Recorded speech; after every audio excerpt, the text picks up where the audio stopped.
Welcome back to Do Less Podcast. Thanks for doing less with us. I'm your host, John Archibald, and I'm joined today by our unpaid intern, Jeff Barsamian.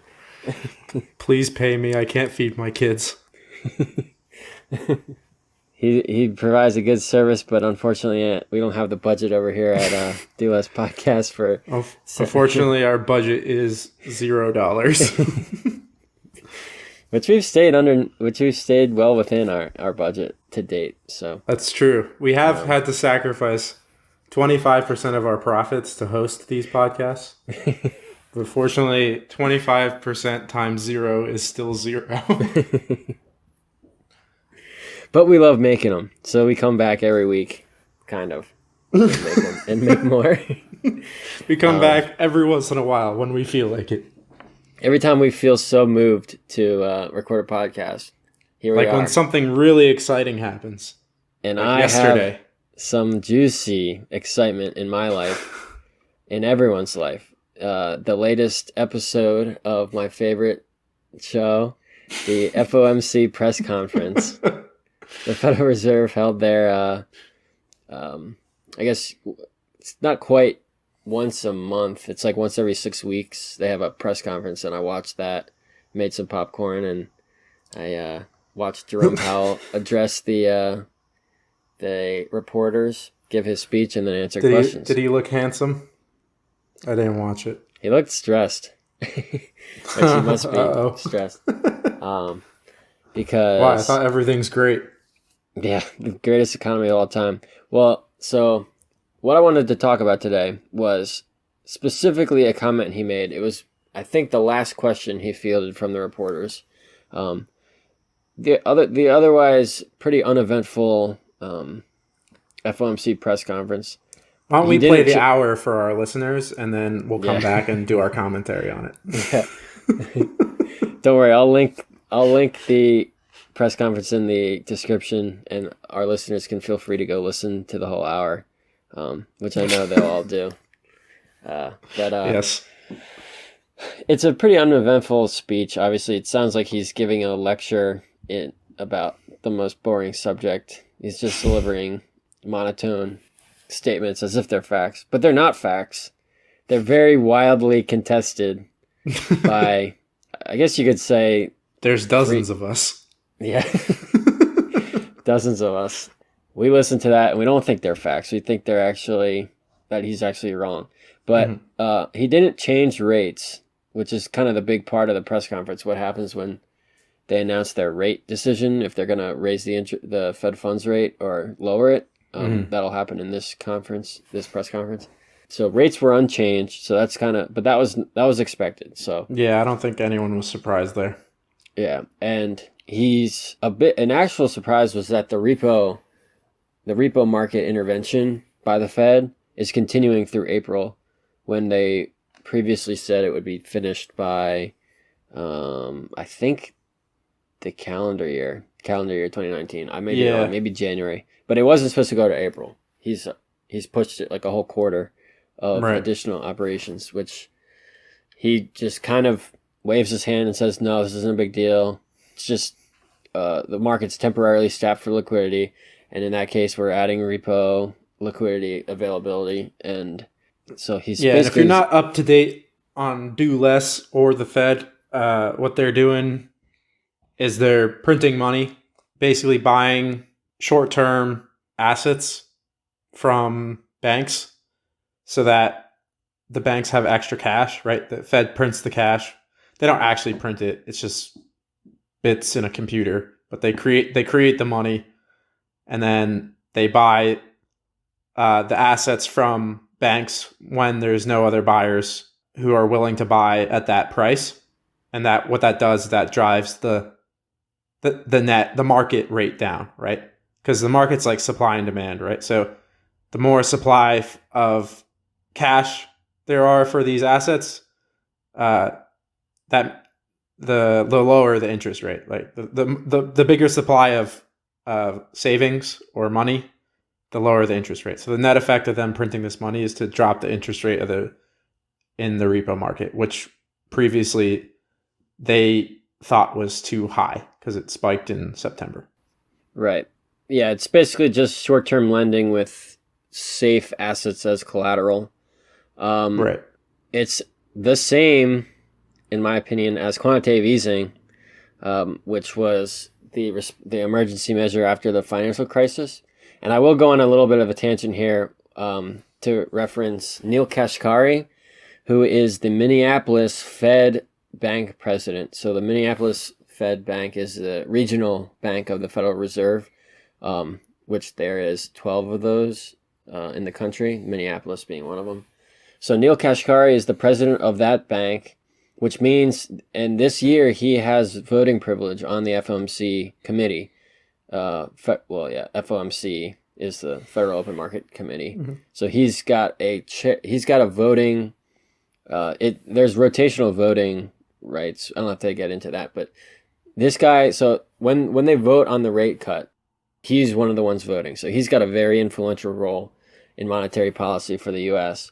And he recently tweeted, he's very active on Twitter, and he recently tweeted a tweet that includes QE conspiracy theorists, is what he referred to people that think Did we make the list?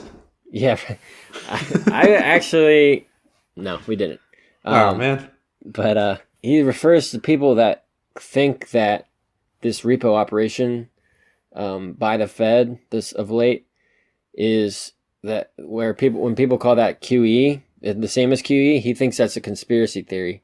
And he thinks that anyone who touts that belief is a QE conspiracy theorist. So, I mean, we're over here with our tinfoil hats on, I guess, that we're conspiracy theorists for calling if it walks like a duck, if it quacks like a duck, you call it a duck. We're out here calling this a duck and getting, in response, told by one of the most powerful members of our society, unelected, mind you. Yeah. We're getting told that we're conspiracy theorists. So that was QE is creating money and buying long-term assets, whereas what they're doing is creating money and buying short-term assets. So you see, John, it's actually totally different. Yeah, I'm such a conspiracy theorist. So you got to take that hat off and wake up, because this is completely different we're talking about. I actually made a meme about this with like that Patrick and Man Ray. Yeah, right. Where he's like, you dropped your wallet. And he's like, it's like the meme goes like, are you Jerome Powell? And he's like, yep. And he's like, and you're printing money to buy securities. And he's like, yep. And he's like, and printing money to buy securities is defined as quantitative easing. He's like, yep, that makes sense to me. And he's like, so you're doing QE? And he's like, it's not QE. Yeah, that's a good one. And I've actually posted that in the description of a past episode, but I could repost it, I suppose. But anyway, so back to the point that I wanted to talk about the question that really got to me about this press conference with Jerome Powell. And the question that was asked was a fair question. With low interest rates for so long, we're going on what I consider 10 years of low interest rates. Ever since the financial crash of 2008, the Fed has been holding interest rates lower than what presumably the market would demand, in my opinion.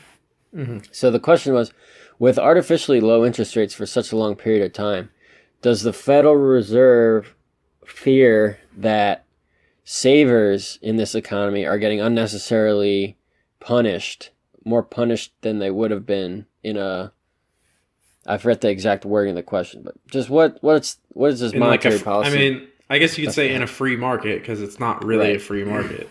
In a free market, yeah. Compared to a free market, how is monetary policy affecting savers in the economy? So that, to me, is a very fair question. It's probably one of the best questions that was asked to him, because when interest rates are low, savers are artificially punished. Just the act of saving money when the interest rates are lower just means that you're going to yield lower return on those savings. Whereas, as opposed to if you were to, say, go into debt to make a purchase, as opposed to saving up for the purchase, That's the real distinction between savers and what the otherwise actors in the economy. Savers being the people that will save their money to make a purchase versus a person who would go out and make the purchase today on credit. Right. And like you can think of the credit market as just like any other market. It's no different than the bread market, right? So every market acts according to the laws of supply and demand, right? So if there's a ton of bread out there and there's not that much demand for it, then bread is cheap. But if demand for bread suddenly skyrockets without an increase in the supply of bread, then the price will go up, right? And this is just how resources get. This is how we determine how scarce resources are, right? This is how we figure that out naturally. No one has to plan that, right? So it's like with collectibles, right? When they first were making Pokemon cards, they're everywhere, right? But they stopped making certain ones of them, and the people that hung on to them, the supply of those is falling, right? Because people are going to lose them. They get broken, burnt, whatever. And then like the few people that were able to hang on to their shiny Charizard card now suddenly have one of 3 of them, right? So there's such a small supply. And then maybe even the demand goes up because of the nostalgia. It's like we all familiar with this. The price goes up, right? This is like no one had to like decree that the price of that card would go up. It's only natural. This is innate in our nature, right? And so this is the same thing with savings. Interest is basically the price of savings. If I save up money and someone says, "Hey, can I borrow that?" I'm going to charge them, right? Because I worked hard for that money and I'm not going to just let them have my money not knowing if I'll get it back. So I'm going to charge them, and I'm going to charge them based on how much I think I can trust them, and also based on how many other people have savings, right? So if everyone has a lot of savings, I can't demand a high price for my savings because someone else will charge lower. And then I'm like, shoot, I gotta go lower if I want to sell my savings to this guy, right? And so interest rates are just the equilibrium price of savings. And if the Fed forces that price down, you're going to have fewer people who want to offer their savings at that price. It's no different than any other market. It's like a price ceiling in any other market. And you can see the effect of this. The savings in the rate in America is very, very low. It's around 8% or something like that. That's not a very high savings rate. And so the interest rate should be reflecting this, but it's not because it's manipulated. If we had a low interest rate naturally because we had a lot of savings, then there would be no problem here. But the problem is we have not a lot of savings and a low interest rate. So you get people taking a lot of risks without the savings to back it up. And that's when you have lots of bankruptcies. Yeah, so the forces at play in the savings and lending market are super critical for efficient allocation of resources. Kind of as Jeff was leading on to, if there's a lot of savers, that kind of sends a signal to the savers that, look, you're not going to really get much. There's not a lot of opportunity for you to invest, or the interest rate that you can command is low. So you got to do something with that money. You got to go put it to work. Let's say you're stranded in the woods and it's cold, and you spend every day chopping down trees for a fire to keep yourself warm, among other things. And let's say every day you burn all the wood that you chop to make a nice big fire and you're real toasty, nice and warm.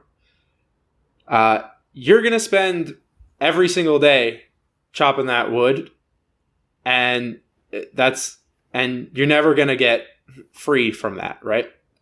That's the situation you're stuck in because you're burning literally all your savings, which is your wood creation.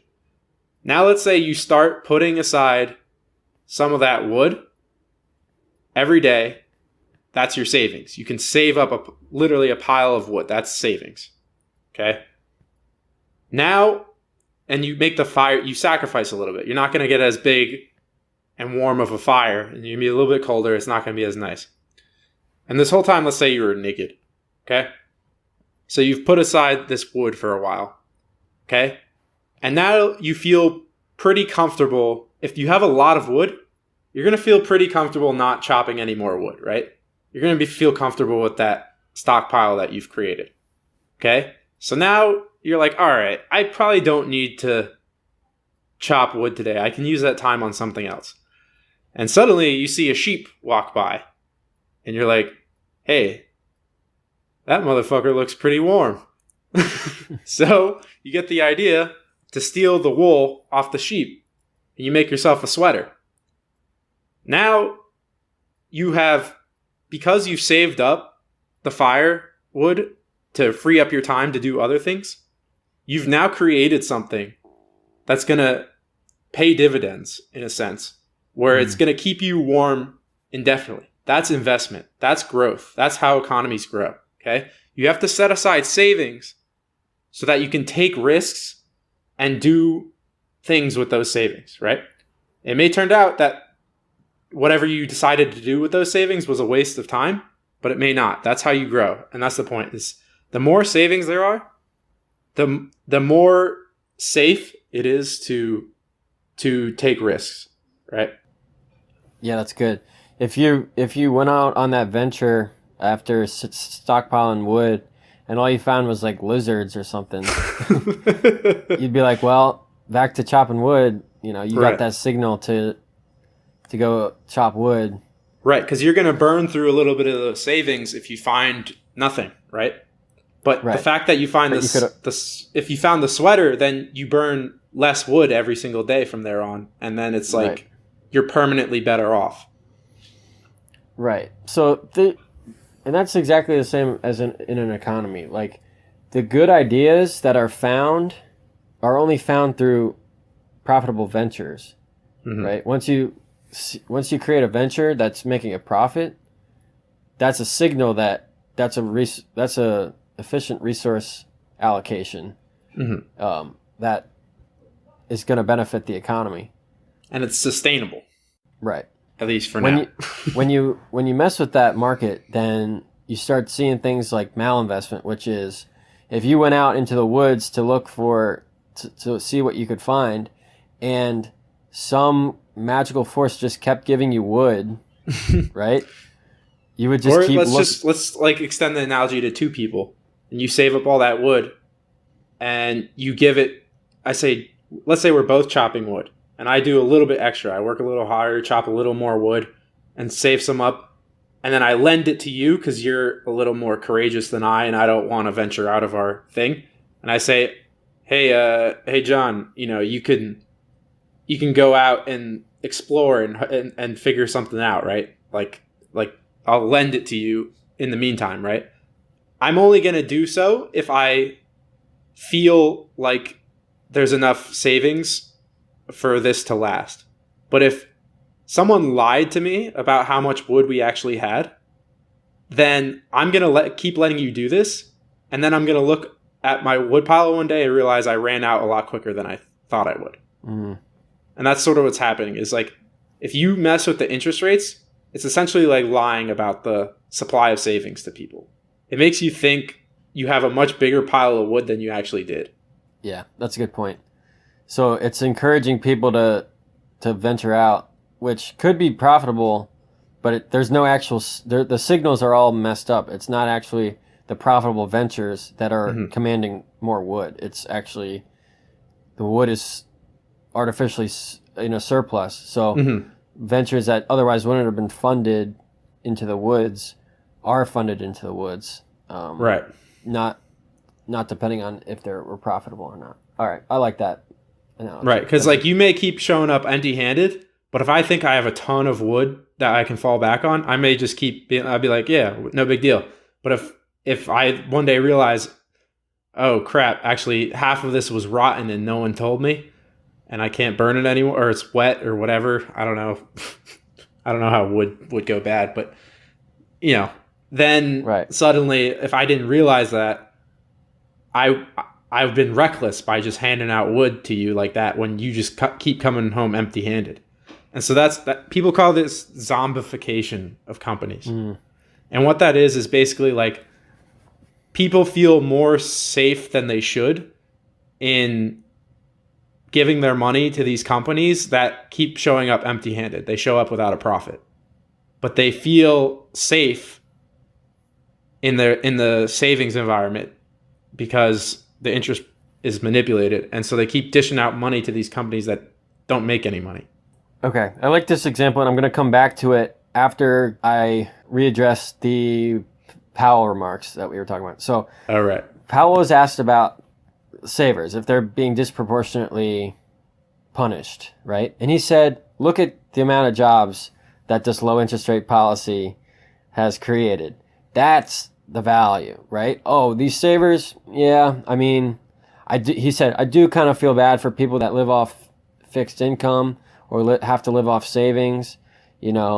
That's kind of, I forgot exactly what language he used, but he just kind of said, it's not a big deal, but it's a little unfortunate.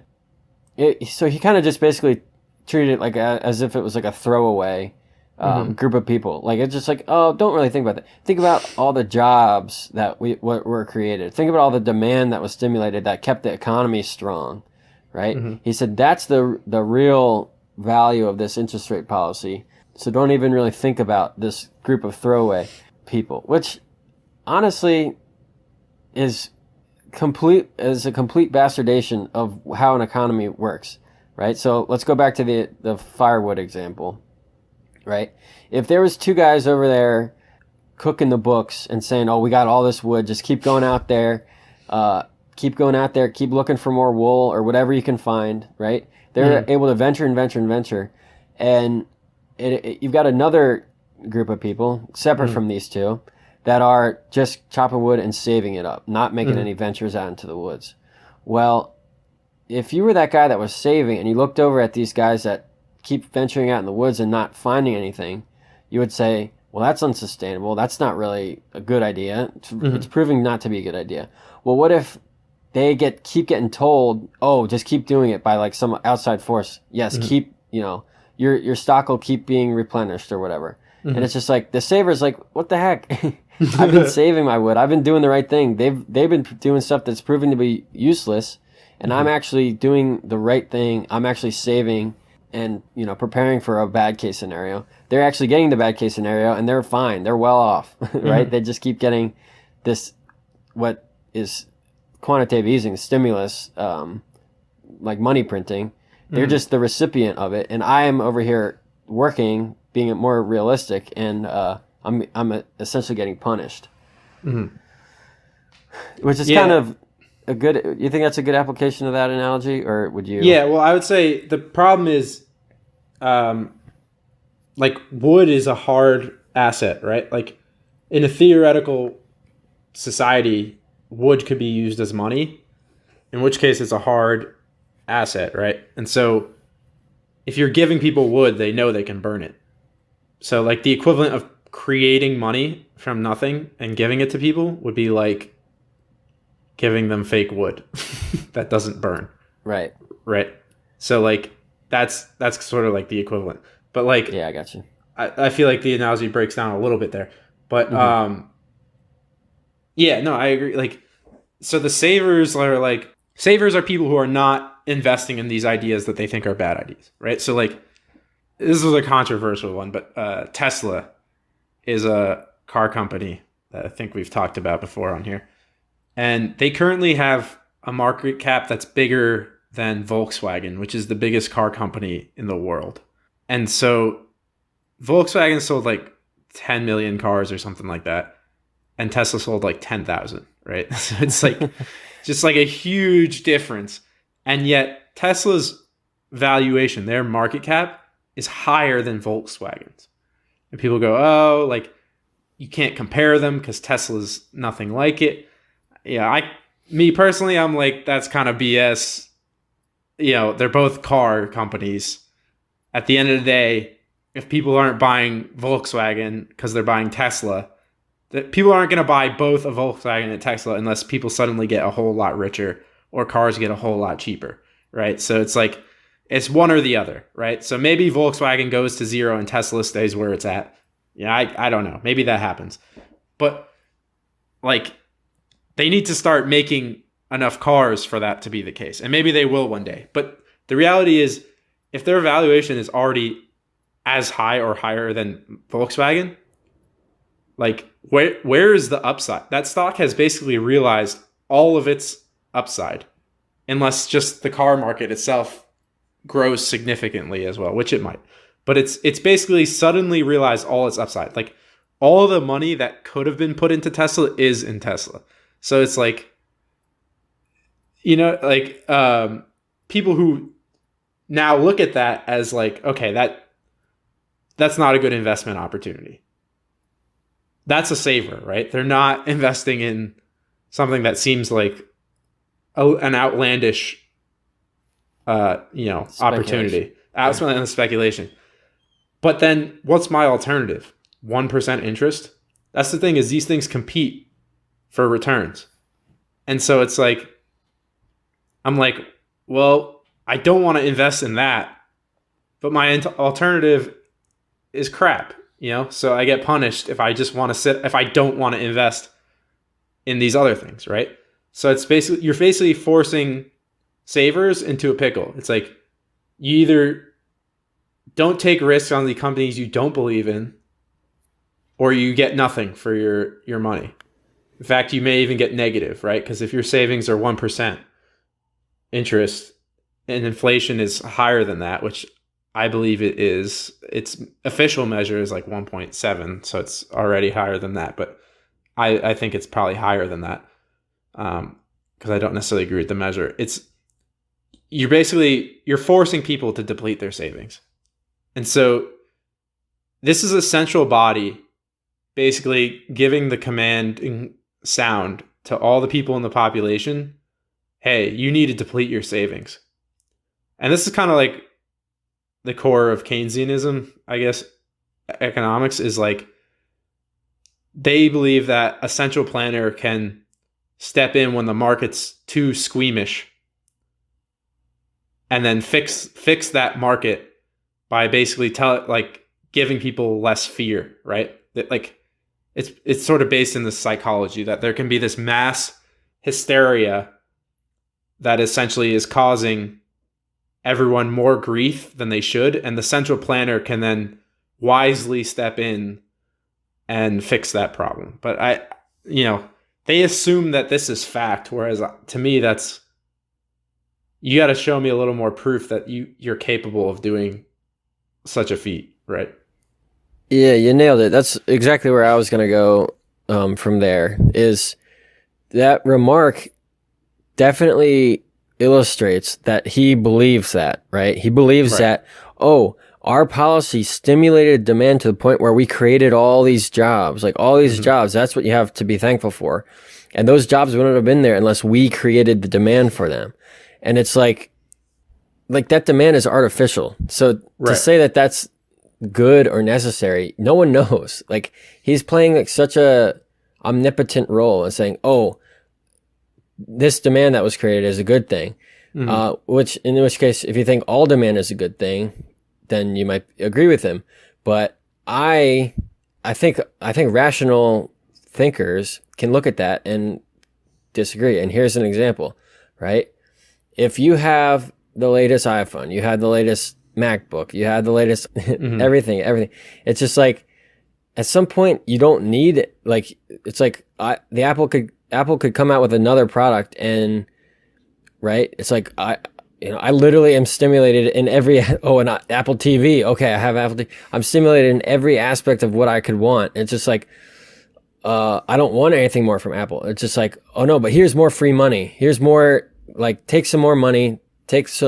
And what I mean by that is, when interest rates are low, it's essentially providing that liquidity to consumers, which is what he's he's accrediting his policy is. He's saying, once our policies have put more money in the pockets of consumers, so they are able to say, oh, I don't know if I want to, okay, I have extra money. I am going to buy the Apple TV. I am going to buy the next product. I'm going to buy the next product. So it's stimulating that demand. And then look at that. We've created jobs for Apple. And it's like, why is it up to a single person, a single entity, the Federal Reserve, to determine whether there should be more demand or not? If a company comes out with a good product, the demand should be there. It should exist in a healthy market. People should want to transact willingly, right? If you need to be pushing people into these transactions and then saying, look how many more jobs were created because we pushed people into these transactions, they bought so much more stuff. It's like, well, that's not sustainable. At some point, people just like don't want anything more, right? Unless you can keep convincing them. And at which point you can't convince them, then the market crashes. Like there's an inevitable crash once people are just look around and say, I literally don't need anything else. So like what I would say is like if you go back to the example of like chopping wood, right? So essentially, again, what the Fed has done is they've convinced people in general that there's more savings out there than there really are. Like that's not necessarily how people think of it, but that is the net effect, right? So you can draw an equivalent analogy, I think you could say, is if you had a pile of firewood, but you didn't realize most of it has gone bad, right? So the analogy is you have a bunch of savings, you have less savings than you thought you had. And so you have this pile of firewood. So you have you perceive you have so much of it that someone comes up to you and says, hey, can I use some of that firewood to do some whittling and make you some nice duck sculptures and so like a baseball bat and all sorts of cool knickknacks? And you're like, well, yeah, I got plenty of it. Why not, right? And so you start giving them the firewood to make you some knickknacks, and all the shavings go over, and you're depleting all this wood on trivial nonsense. But hey, you've created a job, right? That guy now has a job. His job is whittling, right? So and you're supplying him with the wood to make knickknacks, and he gives you a few of them, right? There's a job. But what happens when you suddenly realize you actually didn't have the savings you thought you had to be depleting all your savings on these stupid knickknacks? Now suddenly you're screwed. Okay? You don't have the firewood you thought you had. You have to that job is going to stop happening. You're not going to be giving that guy any more wood to make any more knickknacks. You're going to completely cease that, right? So that job is going to get terminated. That guy's going to get laid off. And what you're going to have to do is whatever you're doing in the meantime when you thought you had plenty of firewood, you're going to have to stop doing that. So maybe it was productive. Maybe you were hunting. And now you're going to have to go back to chopping wood again to keep yourself warm enough to not die, right? So these things are unsustainable. When you convince people, because with low interest debt and things of that sort, you can essentially fuel activity that in the long run is not what your economy needs. And so when that fuel runs out, you're going to have a collapse. And that's the problem. Yeah, that's a good one. I just really want to hit home the fact that like this idea that congratulate us. We did such a good job. Look how many jobs we created. Our economy is going up, and it's because we were able to stimulate this demand. And stimulating demand is like the most important thing because that's what gooses the economic numbers. So that credit, a growing economy. What does that mean? Well, on the technical side, that means that the GDP is growing, right? The gross domestic product, which you might have learned about in economics class. If you haven't, it's just essentially the value, the price paid for all the final goods in an economy. So everything that was consumed in an economy, the price that was paid for that. Another way to look at it is all of the salaries combined for all the people in an economy, right? So this is the measure that is used for indicating the growth of economies across the world. Why is this measure important, right? To say that the economy is growing, it's very important. Obviously, you hear a lot of people in the news, a lot of economists, a lot of government people talk about the GDP as a very important indicator of how our economy is doing. And why is this? Is it just because we want a higher GDP? Like, is that in itself a means? Well, not really. That's like asking someone if a good grade in high school is important to them. And they could say, oh yeah, it's important to me, you know. Oh, good grades, I need good grades. It's like, well, why do you need good grades? Well, I want to get into a good college. It's like, well, that's the important thing. If you could get into a good college, yeah, you know, good grades are pretty much synonymous with getting into a good college, but it's not the good grades that you want. You want the college aspect, right? The good grades is just like the proxy of like what you're able to do after high school. Which is just like money. It's like everyone wants money, but you don't actually want money. Right. Like you don't care about the number of bits in your bank account or the pieces of paper. Right. Money's a means to an end. You want that purchasing power, right? Which I wasn't actually going specifically there, but that's another good example. So where I was going with this was GDP, an increase in GDP is say, oh, we really want this increase in GDP. It's like, well, you don't really care about the GDP. What you actually want is the standard of living increase, which that's what GDP is used as a proxy for. People, and is it a good proxy? I mean, in most cases, yeah. If you had the option to live in an economy where it's a $19 trillion GDP versus a $1 trillion, or I guess more importantly, per capita. So if it's $70,000 per capita GDP country versus a $5,000 per capita GDP, it's like you're almost certainly going to have a better lifestyle in that $70,000 because there's just more goods and products that are going around per person. So GDP, everyone gets hung up on, but it's really just the proxy. And in some cases it's good, like I just mentioned the per capita example, but it's not the be all end all of economic measuring, right? And it's not perfect in any way. It's not perfect. Right. So in an economy that's using GDP as the measure, right?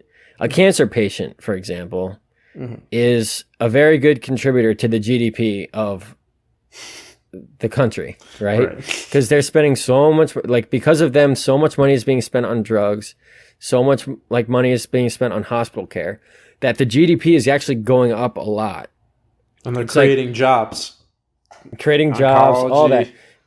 So cancer is great, right? Yeah. So this is an example where it's like, oh, like as a measure, like as GDP as a measure says that this economy is better, but if it's just riddled with cancer patients, like if everyone has cancer in this society, it's like, well, that's not a healthy society. That's like actually, it's quite literally not a healthy society. Right. It's like that's not something you want, even though GDP is like very high. So that's just an example of why GDP has many shortcomings. That's like the major example of like just pure GDP increase does not mean standard of living increase. Well, the way Jerome Powell talks about job creation and GDP growth, it's as if he achieved his goal, which technically, I mean, I guess you could say he did. Yeah, it's technically his goal. Like his goal is how he's measured. Right. His mandate by Congress, the Federal Reserve has a mandate from Congress to do that, right? So I guess you can't blame central bankers for achieving what they're supposed to be doing. I think job creation is even worse than GDP as far as I'm concerned. This is my least favorite metric, is how many jobs there are, because like this is such an absurd thing to think about, right? Is like, okay, a job digging ditches is not the same thing as a job doing neurosurgery or whatever. Like one is way more productive than the other, right? And so the number of jobs you have is not necessarily in any indication of like, you could have a really low unemployment rate, but if everyone's doing things that aren't highly productive, you're not going to have a high standard of living. Right. Like that's just the case, right? Like you can imagine a society of hunter-gatherers. Their standard of living, they could all be employed hunting and gathering. They're going to have a very low standard of living. But if you have a society full of people who can farm and automate their farming and do all that. Like, even if you have a higher unemployment, that society's gonna, like, even the people who are unemployed are better off in that society because food is gonna be so cheap that, like, even if you don't have a steady income source, probably begging would be a better lifestyle than hunting. Like, it's just like, because food is just much more abundant. Yeah, you're illustrating, like, in a really high standard of living society, even the scraps are better than right, like, because it's just so much more productive. Yes, and that's clear, right? Like, the amount of food you're producing is higher per capita, so there's just more to go around. And so this focus on unemployment is like this really, like, it's so laser focused on unemployment. It's like one of the main goals of the Fed. And if you have people employed, but you're basically goosing people to employ them, right? With these low interest rates, where you're basically enabling companies that don't make profits into employing people, you're actually just hollowing out your economy. And eventually that standard of living is going to fall because of it. Here's a great example. Here's an easy way you can create a ton of jobs. Why even go through all these extra steps, right? Just have the government directly pay people to dig holes in the ground. There's a job, right? Just paying a bunch of people to dig holes in the ground. Well, where is the government going to get that money? They have to take it from somewhere. They have to tax other people. So people who are producing things and are profitable, they're going to have to give their money to people who are literally taking that money and just digging holes with it. So the supply of goods is going to fall because of it. Like, those people might as well be doing nothing if they're just digging holes in the ground, right? Like, yeah, that's a job, but they might as well be doing nothing. Like, the standard of living is not going to rise until everyone's productivity is going up. That's what matters. Yeah, so so we're really just trying to nail home why this line of thinking from Jerome Powell is just so misguided, right? He's pointing to, like, are savers affected poorly? It's like, well, yeah, but don't think about that. That's not the important part. The important part is the jobs that were created and the growth in the economy. It's just like, what we're just describing is like, that is not the be all end all. And in fact, the saving in the economy, as we kind of mentioned in the former half of this podcast, is so crucial for resource allocation and an actually efficient economy that's allocating resources the best they possibly can be used short term and long term. Do you have anything else you want to say specifically? I have one more thing I want to. Yeah, one more thing on this. Like, even if it was like job creation was in fact a net positive and the savers were suffering because of it, why does he get to pick that? Like, why does he get to pick who wins and who loses? Right? So, like, in absence of the Fed, the market would determine interest rates, right? No individual would. And so whoever wins and loses in a marketplace isn't up to anybody. It's just the way it goes, right? And so why should one man have the power? It's not really one man, but why should this small group of people be able to pick winners and losers like this? Like, what? Like, I guess Congress gave them that right, but, like, I don't know. I don't think they just right. This is we should just assume that they should be able to do this. Yeah, to say that Jerome Powell is a good central banker, or Bernanke or Greenspan, to say they do their jobs well is to say that someone else in the position could do the job poorly, right? And if someone in that job is doing it poorly, that's devastating. Like, having an economic calamity, right, is like the Great Depression. It's like, you know, people's lives are destroyed. People are forced into poverty, right? That's like, why would you mess around with that? And just to qualify ourselves, we're not saying he's bad because he's focusing on easy money as opposed to saving. right? If there was a central banker that was, I mean, this person doesn't exist, but say there was a central banker who stressed saving over easy money. Mm-hmm. And he said everybody needs to save up before they make any purchases. Well, it's like, well, that's equally, that could be an equally Right, bad because society. then that economy is not going to grow. Yeah, growth would be halted. The economy would basically be halted. There wouldn't be any jobs in that scenario either. It's just when someone plays that part, plays the omnipotent role of setting the winners, like Jeff said, winners versus losers. The winners are the spenders and the losers are the savers. In another scenario where the savers are the winners and the spenders are the losers, in both scenarios, you're not going to get optimal outcomes from the market. You need resources to be efficiently allocated in a method only the free market can dictate. Right. And I think the key thing, I think I do point this out a lot, but I feel like it always needs to be said is neither John nor I think we could do Jerome Powell's job better than he can. We're saying this is an impossible job with a meaningless task. Like, we've tasked him to do something that does not, in our opinion, create any value and gave him goals that are completely arbitrary as far as we're concerned. Right. So we're saying this job should not exist. Like, if Congress gave us this job of making the economy healthy, I can't make the economy healthy. It's dependent on every individual summing up all their individual actions together to make a healthy economy. Like, there's no one person who can step in and fix the lives of millions. It's just, it doesn't work that way. Like, economies are the sums of millions of different individuals acting in their own best interest. And for anyone to step in and alter it is to say all the sum of all these people's intelligence with all the information they share between them about their own circumstances, about what they need to do, you're saying all of that is wrong and I know better than all of that. Right. Which is an absurd position to take. Like, the amount of information you'd have to know, the amount of intelligence you'd have to have, is probably even beyond that of like a supercomputer. Like, it's probably just impossible. Right. And while we're at it, I mean, the office of the president itself is probably similar. Like, how can you be forced to, well, not forced, how can you expect yourself to legislate in a way that's going to make everybody happier and better off? Like, it's like, we live in such a large country with so many different people. How can one person with one sweeping rule be able to articulate policy for each and every individual in that society? Right. I don't think that's possible either.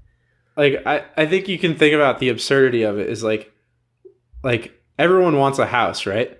So what does that take? It takes resources and it takes manpower, right?